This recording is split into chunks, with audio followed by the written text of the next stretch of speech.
Our questions today, if you can place them in the chat box. Lucy Cummings will share the questions after the speaker presentations are finished. Each speaker has 20 minutes to deliver a presentation. Alors, si vous avez des questions, s'il vous plaît, vous assurez de les mettre dans la messagerie et nous ferons un plaisir d'y répondre à la fin de chacune des présentations. Chaque présentateur aura 20 minutes de présentation. In recognition of the extraordinary times we are all experiencing, we offer our prayers and solidarity with those suffering losses of any kind due to COVID-19. Et dans la reconnaissance des temps difficiles que nous traversons tous, nous voulons prendre le temps aussi d'offrir nos prières ainsi que notre soutien à tous ceux qui traversent des moments difficiles dus à la pandémie COVID-19. At the beginning of every Global Catholic Climate Movement webinar or meeting, we have a prayer and a land acknowledgement. I'm sharing with you on my screen now a creation care prayer. And we can say it together if you like. Et God of the universe.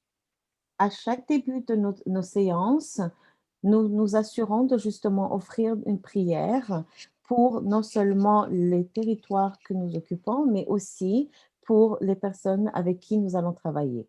Et je partage cette même prière sur mon écran. God of the universe, we thank you for your many good gifts. Dieu de l'univers, nous continuons de te remercier pour nos différents cadeaux. For the beauty of creation and its rich and varied fruits. Pour la beauté de la création et ses variétés et riches fruits. For clean water, fresh air, for food and shelter, animals and plants.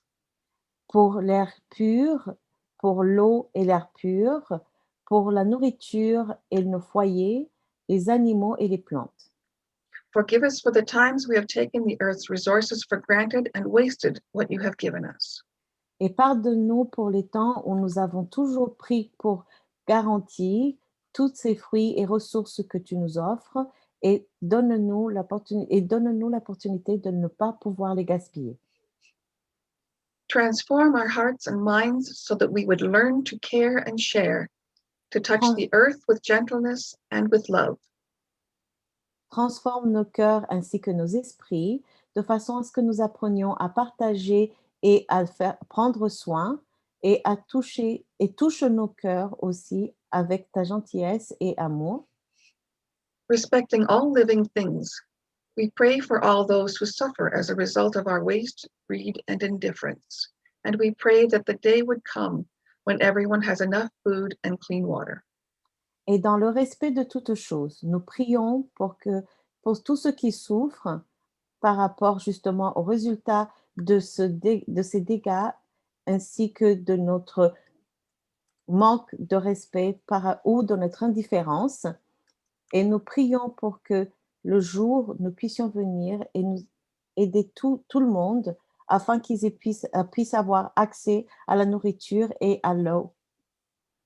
Help us to respect the rights of all people and all species, and help us to willingly share your gifts today and always. Amen. Et aide-nous à respecter les droits de tous et de toutes les espèces, et aide-nous aussi à prendre le temps de partager tous ces cadeaux aujourd'hui et pour toujours. Amen. And our land acknowledgement we share with Faith in the Common Good. GCCM Canada acknowledges that our projects from coast to coast to coast are on traditional territories of diverse First Nations, Inuit, and Métis peoples.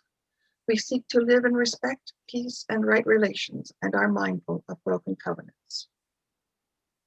GCCM Canada et le projet Foi et Accélération économique prend le temps de reconnaître que d'est en ouest, de nord au sud, les territoires que nous occupons sont des territoires qui n'ont pas été cédés par les nations autochtones, inuits et métis.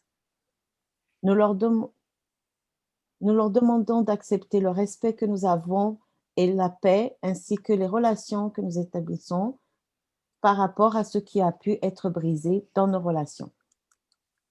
By making a land acknowledgement, we are taking part in an act of reconciliation, honoring the land and Indigenous heritage which dates back over 10,000 years. Au cours de cette reconnaissance, nous voulons justement prendre parti dans la reconnaissance et nous voulons honorer les terres ainsi que l'héritage autochtone qui date de plus de 10 000 ans. As a community, we have the responsibility to honor, care for, and respect all the Creator gives us to provide us with life. This includes the land, water, air, fire, animals, and plants, and our ancestors. En tant que communauté, il est de notre responsabilité d'honorer, mais aussi de prendre soin et de respecter toutes les créations de Dieu, à qui Dieu a donné la vie. Cela inclut les terres, l'eau, l'air, le feu, les animaux, les plantes, ainsi que nos ancêtres. I want to thank everyone for joining us at this in the center of Earth Week, and the webinar series that we are presenting leads us towards Laudato Si Week in May, on the third week of May, the 16th to 22nd. So we are well positioned to celebrate the Earth with this series today.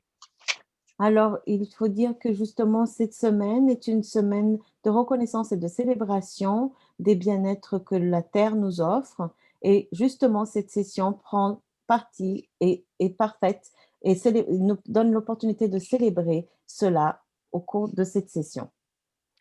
Agnes, Yes. if I can step in for a moment. Alice, will you please ask if there are any attendees who speak French only? Bien sûr. Alors, bonjour à tous. Nous voulions savoir si nous avons des francophones qui ne comprennent pas l'anglais. Est-ce que ça serait possible, s'il vous plaît, de nous donner vos réponses ou alors de nous faire part de votre réponse dans la messagerie? Merci. And thank you to those in the chat box who added the question in French. We appreciate it. Et merci à ceux qui ont déjà ajouté les questions justement en français. Nous apprécions votre soutien. I'll just give it a minute to see if we have any responses there.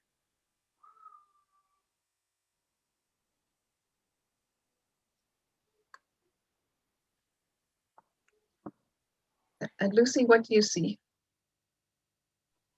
No, everyone speaks English. Okay. Given that, and so that we don't run over in time by doubling up, perhaps Sarah, if you're all right, presenting in English, since all of our participants are in English. If anyone comes in, we'll have to see if they speak French, but at the moment we'll do our presentations in English. Okay. I want to spend a minute and let everyone know why we have embarked on this project. As the Government of Canada prepares our commitments for the next round of United Nations climate meetings this fall, now is the time to re-examine how investments held by communities of faith reflect our values. For the Canadian Catholic community, investment decisions and divestment from the fossil fuel sector reflect Pope Francis's call in Care for Our Common Home, his encyclical Laudato Si. And from the Vatican, this document, Journeying Towards Care of Our Common Home, asks us again and more explicitly to think of economic impacts on the ecology as one of the 7 action goals in the years moving forward from the Catholic from this time. Similarly, Pope Francis invited young entrepreneurs, economists, and change makers from around the world to join him last year in March for the Economy of Francesco Summit. And the young people there created a statement that they want us to deliver to economists, entrepreneurs, political decision makers, and workers and citizens of the world. They say, we are convinced that a better world cannot be built without a better economy, and that the economy is so important for the lives of people and the poor. that we need to be connected with it. Our times are too difficult to ask for anything but the impossible. We have faith in you, in us, and that is why we ask so much. If we asked for less, we wouldn't be asking enough. They have 12 points in their statements. Item 4 of their requests are that economic ideologies should never again be used to offend and reject the poor, sick, minorities, and disadvantaged peoples of all kinds. And their request number 8 is that companies and banks, especially large and globalized ones, introduce an independent ethics committee in their governance with a veto on the environment, justice, and the impacts of the poorest. You can visit their website for the rest of their statement.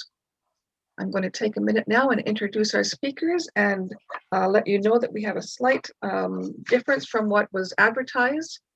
Dr. Dianne Saxe will begin. Our second speaker will be today Sarah Couturier-Tanoh, and she will be speaking on behalf of Schein.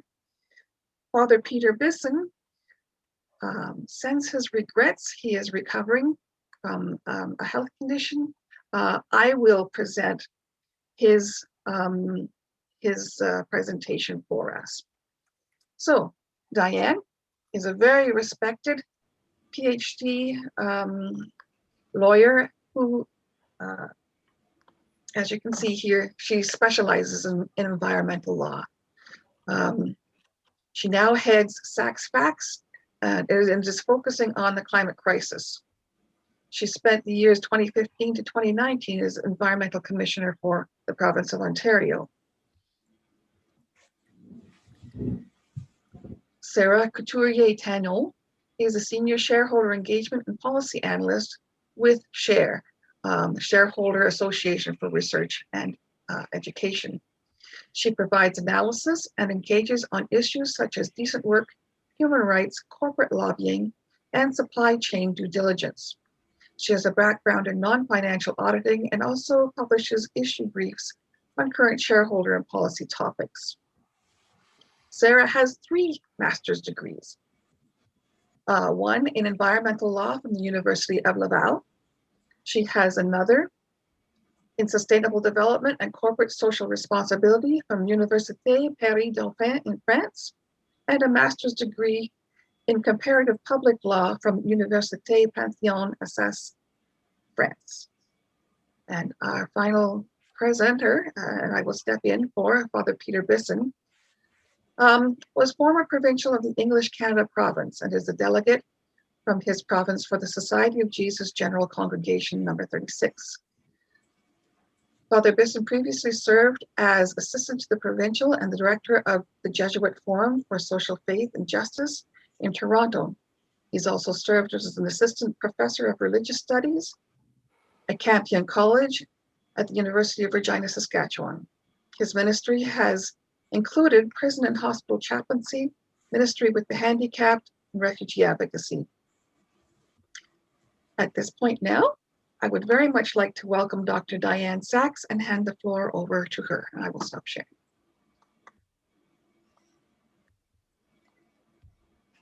Okay, hello everybody. Just make sure you can see my screen, my slides, hopefully. Yes? Yes, we can. Excellent. Okay. Right. So thank you very much for having me here today. I'm just delighted that Faith in the Common Good is helping to sponsor this Catholic Eco Investment Accelerator, tremendously important. Overview of what I'm going to talk about, a few minutes about the climate crisis itself and why it is so urgent, a few minutes about the role of money, although we'll certainly hear lots more from that from Sarah, and the urgent need for moral leadership in the place of faith communities in that. So the first part, I hope, is things that are not new to anybody, that people are giving the world a fever. This is a visual presentation of last year, and you can see anything reddish is warmer than average. darker red is much warmer than average, and the very dark red is records. And as you can see, we're breaking records for heat all around the world. Over and over again, we're breaking records for the highest rate of greenhouse gas emissions into the atmosphere, the highest rate of greenhouse gases in the atmosphere, global temperatures, ocean acidity, things that are changing the entire planet on which we depend. Diane, yes? Attendees are having a difficult time hearing you. Oh dear. Okay, thank you for telling me. You're right, I'm not watching the chat. Is that better? I'm getting a little closer. Perfect, that's great. To the mic. Okay. So one of the things that I find most people want when they get bad news like COVID is many people are desperate to get back to normal. And what we mean by normal is, for many people, roughly the average of the 20th century. It's certainly what our infrastructure is built for, what our laws are designed for, what a lot of our insurance rules came from. And as you can see from this graph, the average of the 20th century is the 0 line, and I hope you can see we do not live there anymore. And we're not going to get back there anytime during any of our lifetimes, because there's a lag time. It takes years between the time that we stop emitting greenhouse gases and the time that the temperature stops rising, because there's a long, first of all, because when we emit, for example, carbon dioxide into the atmosphere, we can expect at least a fifth of it to still be in the atmosphere trapping extra heat 1,000 years from now. And the heat that we're trapping is gradually being absorbed into the oceans, but that changes the world's climate. It doesn't just go away. There is no away. And there's no new normal in sight. This is the level of carbon dioxide in the atmosphere during COVID. That is during a time when a lot of economic activity is still somewhat depressed. And you can see that 413 parts per million. So this is uncharted territory. If you ask yourself, well, what happened to people?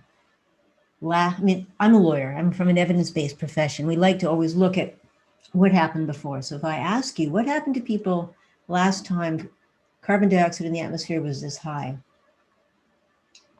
And the answer is there weren't any people. It's been millions of years since there was this much carbon dioxide in the atmosphere, and we're driving it up faster and faster and faster and faster, as far as we can tell, than has ever happened in the geological record in the whole history of the world. So it means when, not if. Floods, fire, drought, wind, heat, these are all the well-known, well-documented consequences of building up the heat in the world, most of that actually being in the oceans, as well as the acidification of the oceans. It has huge health impacts. The World Health Organization for years now has identified that climate change is one of the biggest global health threats of this century, and that the health benefits of stopping burning fossil fuels, which is what we have to do to meet our climate change goals. The health benefits far outweigh the financial cost of doing so. In a nutshell, whatever you care about, the climate crisis makes it harder to deal with. If you care about hunger, we know that increased temperatures and changes in precipitation have already dramatically reduced the food productivity in hotter countries. It's reducing food quality in many key crops. Things like iron and zinc and protein in critical crops have been reduced. If you care about war and peace, well, we have more and more examples where the climate crisis is leading to wars, and the Syrian conflict is one of the best known examples, where a drought, the likes of which had not been seen for more than 900 years, drove huge numbers of people into the cities, leading to distress and conflict, and ultimately to civil war that people all around the world have been affected by, which in turn has triggered this mass emigration of Syrians, which has in turn destabilized domestic politics in many of the receiving countries. We know that the climate crisis increases the risk of disease, including pandemics, by, again, putting more stress on natural species, weakening ecosystems, weakening healthy ecosystems, decreasing the number of predators, increasing the number of the small rodent type creatures that are more likely to give us diseases. It certainly increases inequality and it damages nature. I guess I better go a little faster. So just like COVID, we know that the most vulnerable suffer the most. That's the true impact of climate change, is everyone will be affected, but vulnerable people are already suffering the most and will continue to do so. And in many cases, it's particularly unfair because usually they're the ones who've done the least to create the problem. They've burnt the fewest fossil fuels. They have not caused the problem that's ruining their lives.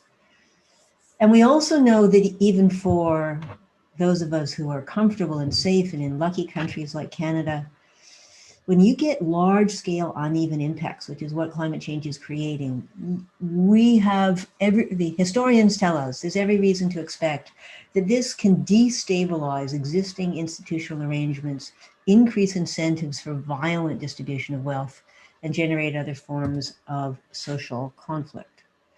And there's, again, lots of examples around the world. So we used to think that climate change was about polar bears, and it is bad for polar bears. We used to think it was about other people in other places later, and it is bad for other people in other places, and it will be much worse later. But lots of us have small people that we care about. And the clearest statement of what we are doing came from the Special Rapporteur to the United Nations Human Rights Council, who put it this way, that this century, which means in the lifetime of today's children, the climate crisis means that the best we can hope for now is widespread death and suffering. And the worst case, in the lifetime of today's children, is humanity on the brink of extinction. I don't think there are any bigger stakes. And we know a lot of the things we have to do. We know that protecting nature protects us, and we know that we're not doing it. We're attacking nature. And certainly Ontario, we had a lot to be proud of while I was the environmental commissioner. They certainly had no shortage of things to complain about. But since 2018, it's been an unrelenting attack on nature in many, many respects. So you could, this is a pretty fair summary of what we're doing and how we talk about it. Now, a lot of things, when we compare ourselves to other countries, which we tend to, Canadians are pretty good as global standards go in understanding that climate change is happening and that it's caused by human activity. And Canadians tell pollsters that they've got very strong support for doing something about it. But Canadians believe that we are not big polluters, but that we are climate leaders, and both of those things are false. We have a very small population, but we burn per capita more than almost everybody else in the world. And even as a country, we're in the top 10 or 12 worst countries in the entire world in terms of our climate pollution. And when other countries around the world are dramatically cutting their pollution, we're not. Ours is still rising. We are now the worst per capita in the G7 and the only one, certainly the worst in terms of not getting on with reducing our emissions long after the science is clear.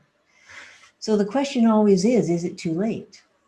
And I have to say, too late for what? We're in for really big changes, but there's still a little time to avoid the worst, and our choices really matter right now. And that's where we come to money, because what we do with our money has an enormous impact on the future that we choose. And here's two visions of it. Bill McKibben wrote a fabulous article in the New Yorker in September 2019. If you have not read it, please read it, about the very powerful role that the financial industry plays in paying for climate destruction, and that continues to this day, including the major banks in Canada are funneling large amounts of money into fossil fuel expansion, accelerating the rate of climate destruction, and paying no consequences for it. Or on the other hand, we could have a future in which, as Nessa Rappaport put it, money is the biofuel that sustains transformative change. It can do either one, but we have to choose, and it isn't going to happen by itself. It's only going to happen if we choose to change it, if we make the financial industry change its habits and its direction. And the crazy thing about this is there's an enormous opportunity. Mark Carney puts it this way: we're facing billions of dollars in climate damage. We are already incurring billions of dollars in climate damage. But there could be trillions of dollars in opportunity in transforming the economy to the green economy, which could also be a more equitable economy with more jobs and more self-sufficiency. And there's a lot of ways it could be better. But anyway, we have to choose, and we have to choose now. Nibbling at this point, winning slowly is the same as losing. We don't have time anymore to fuss around. Now, you might have heard of Drawdown. Again, if you haven't, I strongly recommend that you look at their website. Drawdown.org has focused for the last several years on identifying what solutions are there, which are the best solutions that make sense, both from a climate point of view and from a financial point of view, which things get the most bang for the buck. And this is their new infographic sort of summarizing the opportunities. And you can see, well, what I'd like you to take away from this is there are all kinds of opportunities. In every corner of the economy, there are opportunities. And that also means that there are lots of opportunities to invest money in ways that will build a better future instead of destroying the only planet that we have. In Canada, we have lots of innovators. So some of you might know I host a podcast called Green Economy Heroes, and it's you can see the link is on my the link is on the slide, and I hope that Agnes will also put it in the chat. But what I realized last year, I had a very busy schedule to go around Ontario giving climate talks, and everything was canceled, of course, because of COVID. And what I also realized was that I'm really so tired of giving people bad news. What I want is good news. I want good news for myself. I want good news for my kids. I want good news for other people, so that we don't just sink into despair. And so I set out to do a podcast interviewing green business leaders whose businesses are making money reducing our carbon footprint. And I'm delighted to tell you there have been more than 50 episodes so far. I was worried that I would run out of people. I'm not running out of people. We have a long and growing list of future guests, and it is amazing and inspiring how many different kinds of ways there are for people to use their caring and their ingenuity and to run a business reducing our carbon footprint. Big ones, little ones, people of all kinds. So in that context, where we have an existential crisis and an enormous opportunity, what should a moral leader do? And as you all know, the Pope has really taken a very strong moral stand, which hasn't had as much impact on the ground as one would think. 3/4 of Canadians still tell pollsters that they belong to a faith community. Almost all of those faith communities have taken positions about moral obligations on climate, and yet we still see much too little action on the ground by faith communities and their members. So we need to pick this up. And one of the things we can do with this is emphasize that there is so much to gain. So as you may know, the United Nations, the global community, has agreed to these 17 global goals for sustainable development. And most of them benefit in one way or another from taking the climate crisis seriously and give us opportunities to build a better world. So getting really active on the climate crisis is an opportunity for the world's faith leaders, not just to avoid catastrophe, which I think we're getting very close to, but also to create a better world, the kind of better world that we hear about in sermons and yet don't see nearly enough on the ground. Now, there's a lot of things that are complicated about the climate crisis. And you hear people say it's a wicked problem and there's all these difficulties. But in fact, in a lot of ways, it's simple. We do know what needs doing. We need to reduce carbon sources, and mostly that's a question of stopping burning fossil fuels. We need to support carbon sinks, the places in the natural world where carbon goes, forests, wetlands, mangroves. We've got to stop destroying them. We need to restore them. They're protecting us both from more carbon going into the atmosphere and coping with the crazy weather that comes as a result. And we need to improve society. We need to bring everyone along. There has to be a benefit for everyone in making the transition. And if we hold together, we'll have a better chance of withstanding the hammer blows that the climate crisis is bringing us. So how do we get it done? Well, scientists and lawyers, honestly, we've done our best, but we can give facts, but we don't stir people's hearts. We need an explicitly moral conversation. We need an explicitly moral public conversation, and that is the wheelhouse of faith communities. So this is my challenge to you. Do you set a good example? And I love the Richards Memorial United Church. They make it really clear. Anybody going by instantly knows two really important things about the people in this church. You know about the cross, and you know about their values and that they live it. So do you set a good example? Do you show up? And do you speak up? And Ed Mayback at the Parliament of World Religions conversation about climate change, it was in Toronto a couple of years ago. He taught these 11 magic words, and I can't hear you, but please say them back with me. Simple, clear messages, repeated often by a variety of trusted voices. Variety of trusted voices. Say it with me. Simple, clear messages, repeated often by a by a variety. variety of trusted voices. This is how we tell this story. And we have to say it over and over again, and we can't get tired. So one thing we know is that action feels a lot better than anxiety, and action with other people is what we need to be able to keep going in the face of what we know. Nobody can do everything, but everybody can do something. And the only formula for hope that I know, I want to have some hope. The only formula for it that I know is this one. You have to start with knowledge. And if there was anything you didn't know that I went through today, you've got more knowledge now. But what do we do with knowledge? If we just sit with knowledge without doing anything, it's a recipe for despair. And if we despair and do nothing, we're heading over the cliff. What makes the difference is action, taking action with other people, and we have to do it now. And this is a really important opportunity to do it. And know it, maybe it's not going to be easy, but for sure, it's going to be worth it. Thank you. Thank you so much, Dianne. I've heard some of those points before, but you are a prime example of simple messages repeated often. And I thank you for some of the message that you've repeated again today. There's no doubt that the urgency is very real and growing, that there are huge opportunities for investors to use our money to benefit our climate and our future, and to act with example with our money and with our voices. And I love your slide about showing up. It's a little bit harder to do right now, but showing up is a big part of it. Thank you very, very much for your presentation. We'll have questions after the last one.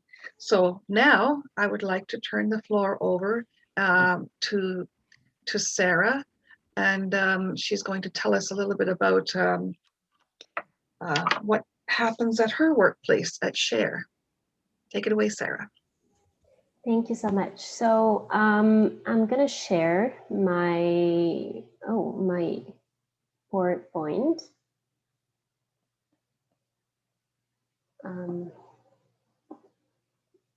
Give me just a second.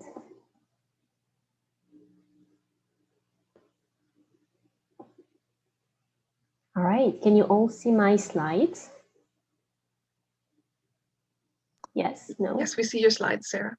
Okay, excellent. And is it better now? You see the whole thing, right? Yep. Okay, that's excellent.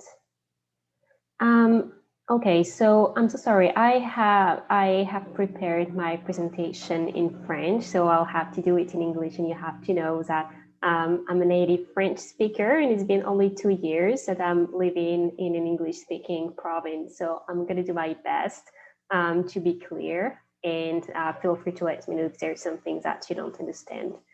So hi everyone, my name is Sarah Couturier-Tano and I am a senior analyst at Share, and my work focuses on shareholder engagement. So Share is a nonprofit organization So Share is a nonprofit organization that represents a network of 130 institutional or financial organizations, including pension plans, university endowments, foundations, indigenous trust, and religious institutions, with more than 70 billion of Canadian dollars of assets under management. Our clients are also very diversified in terms of asset under management. So we're going to have clients with less than 10 million asset under management, and we have others that will have up to 10 billions of assets under management. Our mission consists in mobilizing investors for a sustainable, inclusive, and productive economy. And to do that, we are using the mechanism of active ownership, such as shareholder engagement or proxy voting through our partnership with GIR, which is a Groupe d'Investissement Responsable, which is an organization based in Montreal. And during this presentation, I would like to discuss all the opportunities that religious institutions can rely on to do responsible investment and promote positive externalities in terms of social, environmental, and governance impact. After that, I'll focus on the specific aspect of active ownership, which I really know, which is shareholder engagement. And I'll show you a case study just so you can see the kind of impact institutional investors can have, no matter their size or experience or the resources and capacities they have internally to lead this kind of project. So I'm just going to start with a simple question. What is responsible investment? So the UNPRI define responsible investment as a strategy and practice to incorporate environmental, social, and governance factors in investment decision and active ownership. So active ownership consists in the exercise of voting right or using your status of shareholders to influence the activities or corporate behavior within a portfolio. So for your holdings, it's going to take the shape of a dialogue with companies and voting at AGM. And the objective is really to improve ESG practices, whether this is about establishing a specific policy, the implementation of social or environmental practices, for instance, and maybe something more simple, like just increasing the level of transparency on a given topic. And I'll come back to that later. And Sarah, on the, yes. Sarah, I apologize for interrupting. You're still on slide 2. Oh, sorry. And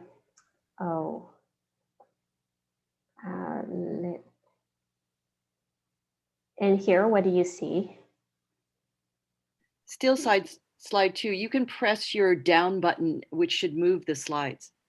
Yeah, but it's moving on my screen. I'm actually already slide 4. So, I can put them up from my end if you like and advance them. Yes, that'd be great. And I'll just let you know when to okay, perfect. Thank you so much. I'm so sorry about it. No Thank worries. you, Lucy. Thank you, Agnes.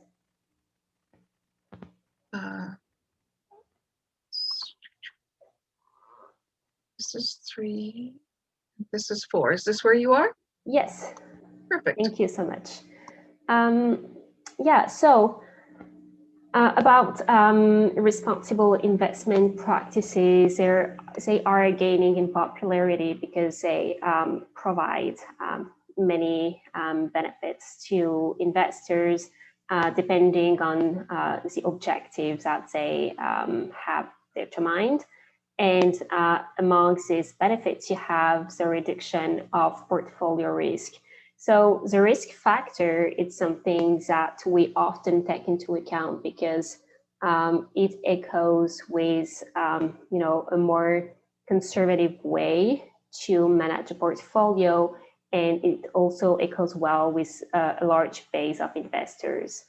The second benefit is enhancing long-term returns. So there's a lot of academic research and a lot of academic research and professional research that confirm there is a correlation between the corporate performance and the way it actually integrates ESG concerns. One of the other benefits we have is the alignment of investment with values of clients or beneficiaries. So this is an argument that is more in phase with a certain type of investors that are trying to apply a certain ethic to their portfolio management. And finally, we have one last benefit, which is supporting broader objectives like community economic development, clean energy, or public health.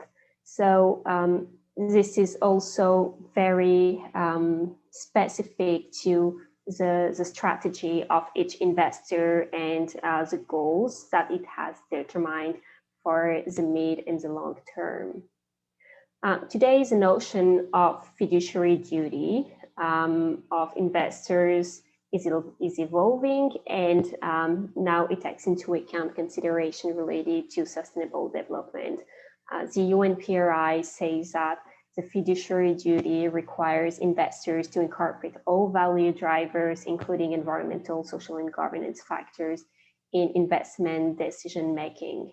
So it means that it's not just about portfolio profitability, but this is about doing more, having a positive impact on the environment, on communities, on the people.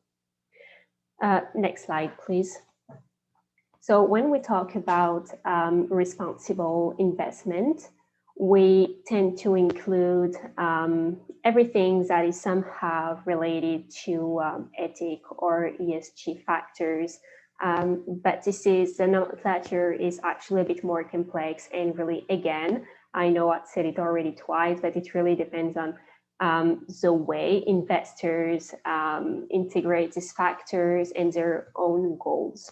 So just to make it simple, there's two main categories that are often mixed up.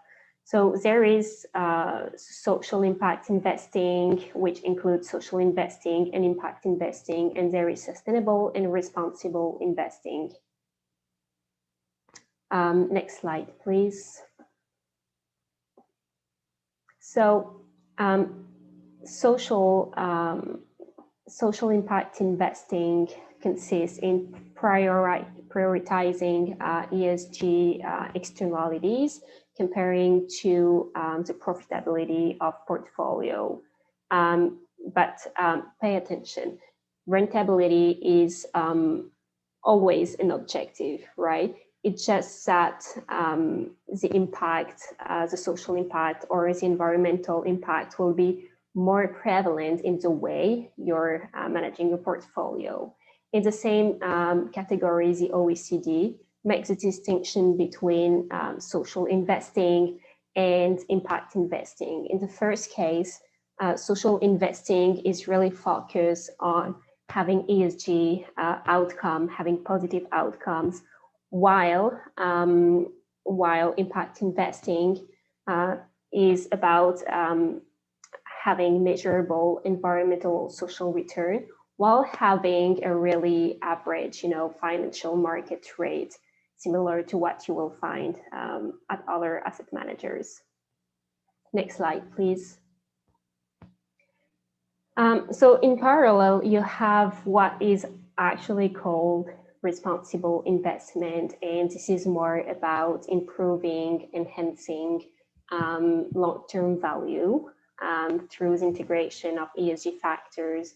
More specifically, investors will look into mitigating ESG risks that they have identified and look to identify growth opportunities. So there has been many studies done at the institutional investor level to better understand their motives, which push them to integrate these kind of factors. And results are actually quite interesting. For instance, I can take the study of BNP Paribas, which was done in 2019, and it shows that half of the institutional investors interrogated said that they are motivated by better long-term returns. 37% said that they were motivated by the reduction of risk, and 30% and 32% said that they were motivated by compliance to regulatory issues, and secondly, that they were just responding to the demand of external stakeholders. And also, one last thing I should say, just to give you the full picture, half of the institutional investors also said that they integrate ESG factors to show a different image. It's also for PR reasons. Next slide, please. So for the rest of the presentation, I'd like to focus on shareholder engagement. So shareholder engagement is just one of the forms of active ownership that is really focused on having a dialogue with companies from your portfolio to realize different kind of objectives. So some investors will use shareholder engagement just to understand better a company's approach on this or that ESG topic, but will not really look into influencing ESG performance.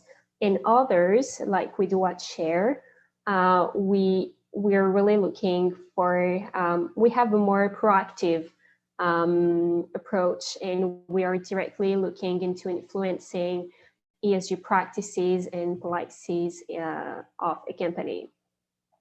So how does it work? We will identify within your portfolio companies that represent a significant risk because of a lack of ESG policy or practices, or inadequate practices, for example, or just where we have identified a very, very important risk at the sector level or at a specific company level. And we will also take into account what we have set up in our annual engagement program, which is defined in collaboration with our client based on the outcomes that they want to reach participating in Share. Following that, we will initiate a constructive dialogue with this company. So basically, this often takes the shape of a letter that we send to senior management of a company or board directors. And we outline the series of questions, and sometimes we directly demand some stuff. So in general, after we send this letter, we have an answer in the following weeks, and we always try to organize a meeting with that company to discuss orally about the problems that we have identified and pressure the company to offer solutions and implement changes in line with our request. So, you know, it's a process that actually takes a lot of time. We cannot have this kind of change overnight, but it's really effective because we actually can have a direct impact on the way a company operates its business, and, you know, a direct impact on the environment, on the stakeholders, including on employees, affected communities, and consumers. Now we have also escalation tactics that we can use if we cannot have a constructive dialogue and if the company is still reluctant to adopt or to respond favorably to our request. So we can file a shareholder proposal or make voting recommendation against the re-election of one or more directors in the board. And it allows us to, you know, have more attention from a company, but also from its shareholders, which would definitely add even more pressure on that company. For instance, we have filed a shareholder proposal at Chartwell Retirement Residences, which is one of the most hardest hit retirement residents in Canada. And we filed a proposal asking clarification on the board oversight and more transparency around its human capital management. So to be fair, the company offered to make some changes, but not meaningful enough comparing to the disaster. So we have decided to go ahead with a proposal. And we also yesterday actually recommended shareholders to withhold their vote against the re-election of Michael Harris, which is who is the chair of the board. So we'll follow up that very closely. And we've had last year very positive results, having a very similar, using a similar tactic at Restaurant Brands International, which is the second largest fast food chain in the world after McDonald's. And we had great results for the proposal and the re-election of the board chair. I think that for the proposal, we filed the proposal on behalf of the Atkinson Foundation in 2019, and we had around 60% of vote for our shareholder proposal from independent shareholders. And the next year, because the company still didn't want to acknowledge this majority vote, we refiled the exact same proposal, and we got, I think, between 82 and 85% of vote in favor of that proposal, which is really a lot. So I'm gonna have to be quick now. So just to, next slide, please, sorry. So just to give you some idea about the work that we're doing. So in 2020, we engaged around 140 companies. I'm sorry, can we, oh no, sorry, we're at the right slide. I'm sorry, You have about 2 minutes, Sarah. Okay, so just to be quick, we engage around 140 companies and 210 shareholder engagement, which means that for one company, we can engage on multiple issues, for example, climate change and decent work. For example, in terms of results on the environmental issues, 13 companies have adopted reduction objective of GHG emissions, and 3 companies have accepted to leave industry or trade associations that were actively opposing climate politics in line with the Paris Accord. And on the social plan, 4 companies have established responsibilities at the management for human capital management at the board level. So because I don't have time, that's a shame, but that's really my fault. We can just go to the conclusion and I'll be able to answer all the questions during the Q&A time. So just to conclude, I just want to say that there are different ways to integrate social, environmental, and governance issues into your portfolio management. And there is no one method that is considered to be the best. And I really think that all these methods are good as long as they are aligned with your own objective. What do you want to achieve? And no matter what you decide to prioritize, whether this is social, environmental, and governance outcomes, or long-term profitability, risk mitigation, whatever it is, you have just to find the right balance for you. And you can also decide to, to go into active ownership, which would allow you to make a significant difference at a company level, at a portfolio level, or at the sectorial level. And last thing, it doesn't matter whether you have small asset under management or a large one. When you join a network of investors like we have at Share, we provide you, cost-effective and shareholder engagement solution, and you don't have to do all the hard lifting yourself. We do all the work, and also because we rely on a huge network of institutional investors, we have more influence on these companies, and we can drive these changes on your behalf. Thank you so much. And I'm so sorry for taking so long. Oh, no worries, Sarah. Thank you very, very much. What I heard was the multiple ways that investors can interact with the companies that they hold shares in. There's many different ways of measuring that. The environmental, social, and governance performance indicators are one way of looking at how a company is performing, and speaking to a company directly about those indicators is one way that we as investors can drive change in that business and in the economy. I like that Share offers a proactive approach that begins with constructive dialogue, but goes towards, if needed, shareholder proposals as well. And I also very much like the idea of smaller investors networking with others to achieve common goals. And in our case, through the Global Catholic Climate Movement and what we are trying to achieve with this Catholic Eco Investment Accelerator is around environmental issues. So thank you very much for your presentation.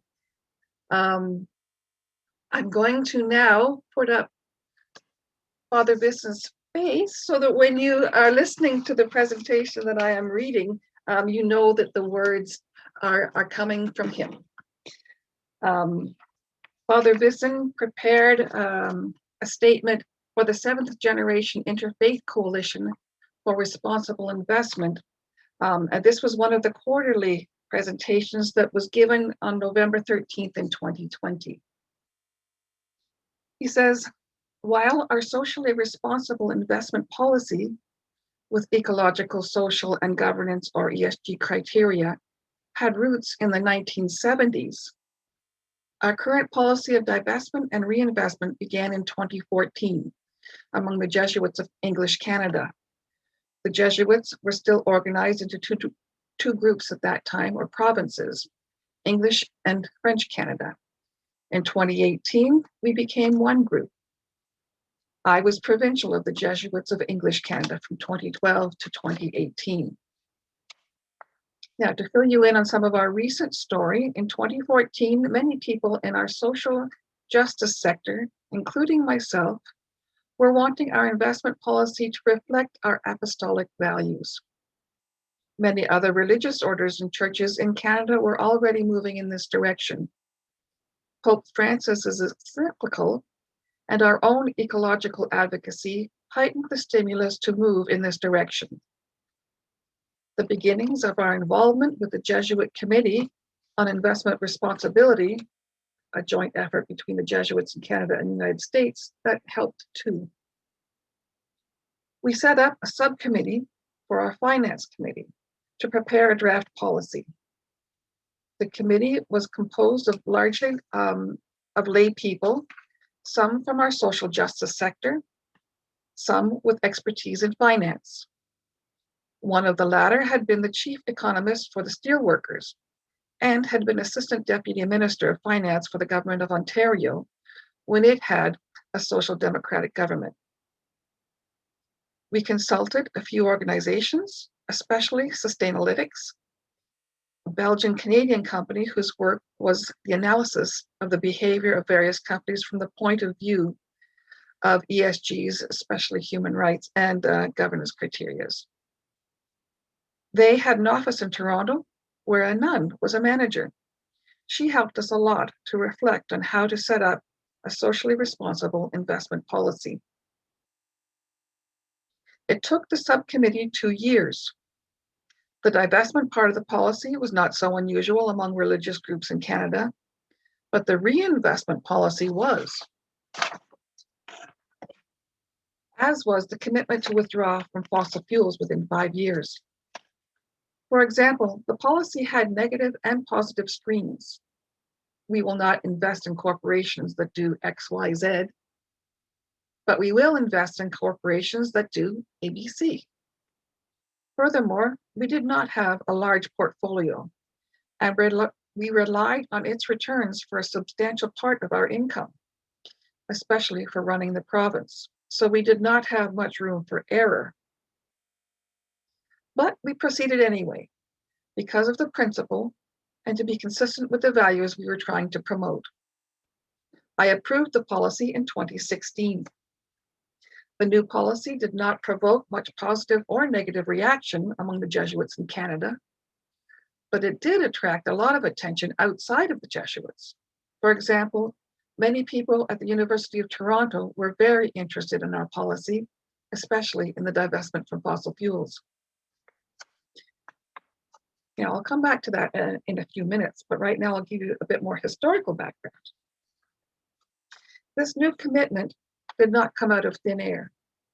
Indeed, it came out of a history of corporate dialogue and shareholder activism.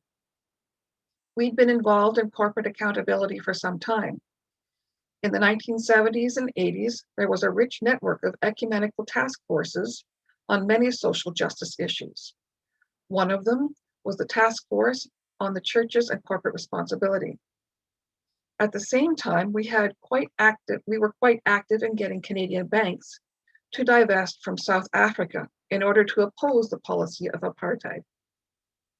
This campaign was effective, and the big Canadian banks did divest.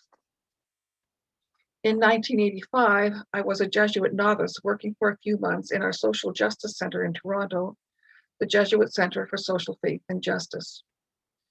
One of the Jesuits I lived with worked with the task force on the churches and corporate responsibility and on the anti-apartheid divestment campaign.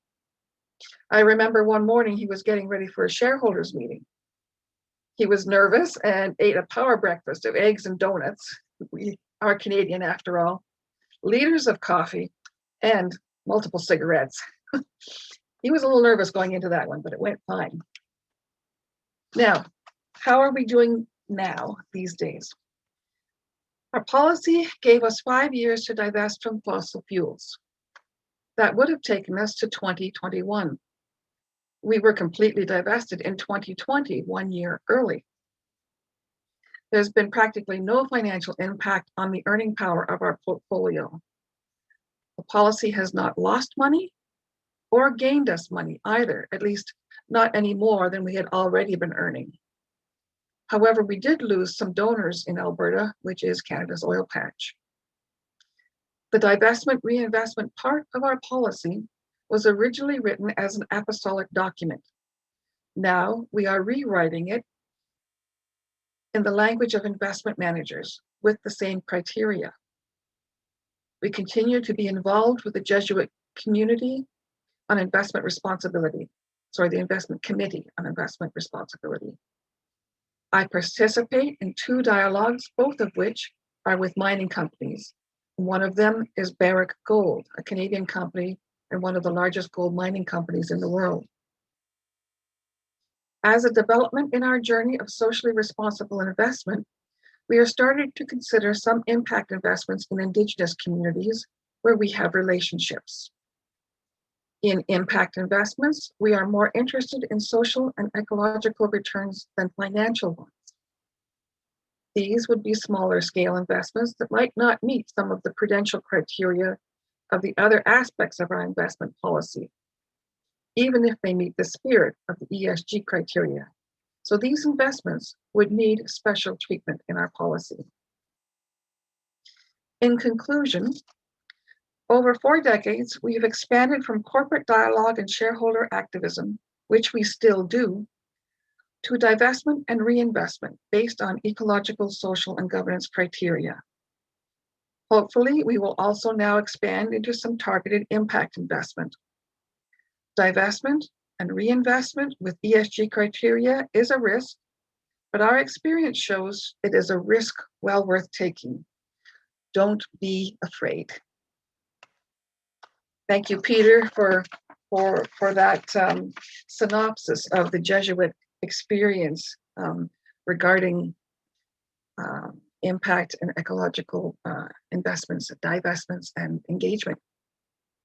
So at this point now, I'm going to stop sharing my screen, and I will ask Lucy if we have some questions for Sarah and for Dianne. Wonderful. Sarah, I'll start with you, and you answered this question already in the chat box, but just to repeat it, there was a question of examples of when shareholder engagement moved the needle for specific corporations with regard to climate change. Yes, so in our engagement, our climate engagement, we're trying to have a holistic approach. So we're engaging on many fronts. And one of them is the one I'm actively involved in, which is climate lobbying. So this is like a very overlooked, I think, aspect of the fight against climate change in the investment space, but it's actually quite important. So, you know, there are many companies that will, you know, say that they have GHG reduction targets, for instance, or that they have incredible plans to address the problem of global warming or whatever, you know. And at the same time, they are actively financing or participating in the board of certain trade and industry associations that are trying to water down or weaken specific climate policies aiming at reaching the Paris Agreement goal. And this is a problem because we're often thinking about a company's carbon footprint in terms of how much GHG its facilities are emitting or its scope 3, but we're not thinking about you know, the carbon footprint that is generated by delaying effective climate regulations. So we are engaging a number of companies on that topic, and for instance, Fortis, which is a mining, fertilizing companies partnering with other companies, had decided to withdraw its membership to the ALEC, which is a very powerful and controversial trade association in the US that proposed model legislation to undermine the US ability to meet the Paris goal. So that was a victory also with the same company, because we were very persistent with the same company. We obtained that it provide more transparency around all its financial contributions to organizations that are doing active lobbying on its behalf. Also, for example, last year, we also filed a shareholder proposal at Oventive, asking that the company adopt greenhouse gas emission reduction targets in line with the Paris Agreement. And we actually had a majority vote for that proposal. So we're doing progress, but once again, it doesn't happen overnight. We have often to come back as a company like every year, and maybe after 2-3 years, sometimes if we're lucky in the same year, we can get changes. This year we have one of my proposals going to a vote at Phillips 66, so I filed it in partnership with CalSTRS, which is one of the largest pension funds in the US. And we specifically asked that the company report how its lobbying activities and its trade association memberships are aligned with the goals of the Paris Agreement. Thank you very much. There's a follow-up question here about how you decide which companies to target in terms of shareholder engagement. Do you have a green list or a black list to help you make those decisions? So we don't really use that terminology, but we certainly have criteria. So first of all, we're gonna identify companies in our clients' portfolio, of course. Then we're going to rely on external resources, because there are many nonprofit organizations with scientific capacity, that are able to tell which company is or is not on the right track to fulfilling its obligations vis-a-vis the Paris Agreement goal. And based on, a sort of internal grid of good and bad climate performance, we decide whether it is a priority to engage that company. Thank you.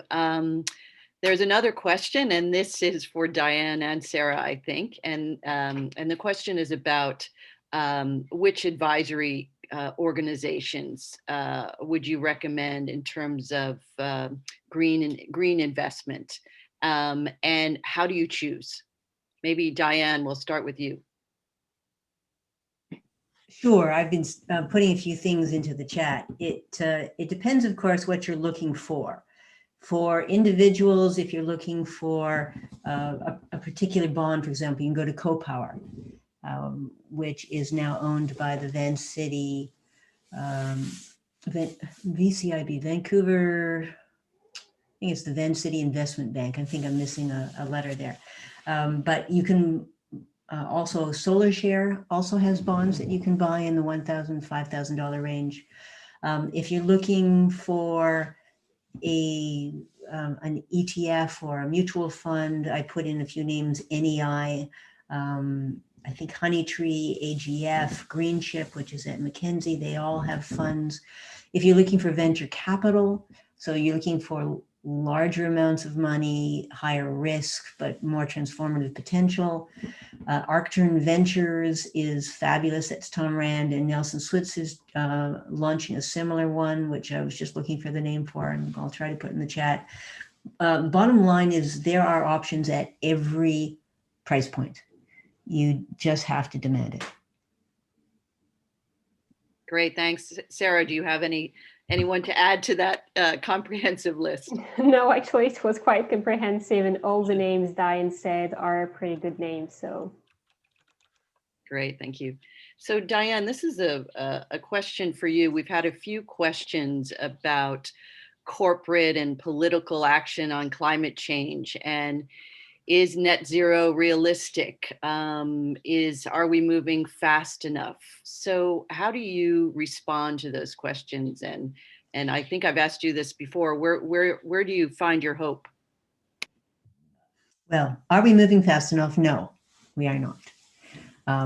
But there is more and more happening. So it was really interesting for me. I listened last week to Globe Capital, which is a big shot, financial conference talking about the green transition. And yesterday, the Globe and Mail had a sustainable finance webinar as well. And the message in both of those was that the banks are starting to get it. Our banks are still terrible in many respects, but, and I think I mentioned this earlier, but they are now more aware of the urgency of climate change than ever before. So what's causing this? Well, one of the things that's causing that is the letter from Larry Fink. Who's Larry Fink? Larry Fink happens to throw around $7 or so trillion a year, US. well, he manages that much money. All right, a lot of it is passive, so he doesn't manage it directly, but he is the largest asset manager in the world. And both last year and this year, he's written to every company in which he invests, which is basically every major privately listed company in the world, saying, we're going to vote against you unless you start getting your acting gear. We are starting to divest. So they started with thermal coal, which was $500 million, like not even pocket change for him. But saying this really matters. And one of the things that I loved in his letter is he called out the student movement mobilizing people on the street in millions to say, this is one of the reasons why we have realized that the world is changing. And because the financial community prices forward risk, in other words, they're pricing what's going to happen in the future, he said, watch out, money will move faster than climate.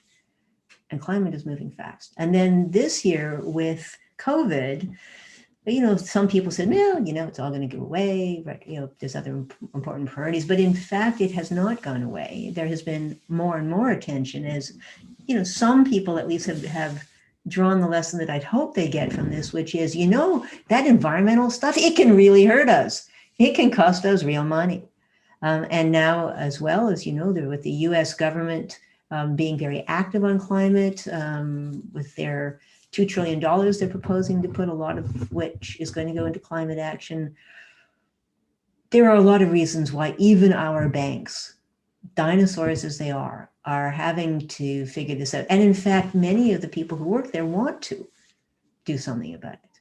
I hear regularly from young people who work at the banks and, are ashamed and really want to see things move. The other thing about the big financial institutions is they can do stuff nobody else can do, right? They're big, they have power, they have access to not just lots and lots of money, but every important ear. And so when the banks start paying attention, even if it takes them a long time to change direction, it really matters. And so one of the things we have to do is keep the pressure up on them. And so the divestment campaigns are important. And the article that I mentioned by Bill McKibben from September of 2019, he really recognized and called out that the big opportunity now is not in attacking the fossil fuel companies. They're dug in and defensive, and they've already lost a lot of their financing, which is important. So they've got a significant part of the message. The biggest opportunity now is to embarrass the financial institutions, the banks and the pension funds. They get a comparatively small amount of their revenue from supporting fossil fuels. I think Bill estimated 7%. So that means they can still get 93% of their money other ways. They get a lot of their clout from their reputation of being rich and good guys. They're therefore comparatively easily embarrassed. And they can make enormous change just by making small adjustments in who do they insure, who do they lend to, what are the terms of those lending, what questions do they ask. So putting pressure on the banks is important. Anybody who's investing money has an opportunity to put pressure on those financial institutions. Anybody who banks, anybody who's got a pension fund, there's a real opportunity to influence those folks. And so there is some room here for optimism. We're still going way too slow. We're still careening faster and faster towards the edge of disaster. But there's more and more people working on it, and there's more and more things that we can do. So if you have a bank account with any of the 5 major banks, can you go to Vancity? Well, anybody in BC can bank with Vancity. In Ontario, only businesses can bank with Vancity. But if you've got a business in Ontario, you don't have to bank with the big banks anymore. I'm glad to see Sarah say that she's working. She's working on the big banks, and that's great, right? And they are starting to make commitments, and that's great. They're still piddly, as far as I'm concerned. You saw Royal Bank made a really big fuss a few months ago that they were finally putting some money in to support solar for their own direct electricity uses. I mean, great, right? What's that? 0.5% of their impact? Still, they didn't do it before. So Sarah, give them hell. Good for you. Keep pushing. But there's also top down and bottom up. They need to hear it from customers. They need to hear it from shareholders, but they also need to hear it from customers. They need to hear it from mortgage customers. They need to hear it from lending customers. They need to hear it from depositors. So talk to your bank manager and complain. The same question I saw is, how do you get the message back up to the Catholic Church? Well, whoever you talk to them. The Catholic Church, I mean, I'm not a member of the church, so I don't really know how it works. But as far as I can tell, it's a hierarchy. And every hierarchy has some way of getting information up and down. So whoever you can talk to them. And get lots of other people to talk to them, and write to your bishop and ask for a meeting with your bishop and ask these questions. As I think I mentioned to Agnes before, the Anglican Synod had me in to talk to all their bishops a couple of years ago. The Catholics never have, right? Why not? Don't they want to know these things? Don't they want to be as good at this as the Anglicans? Come on, you guys, get a bit. Nice challenge. I'm going to have to stop you there, Diane. I have a few things that I want to share at the end of the webinar. We have a few minutes left. Screen share once more.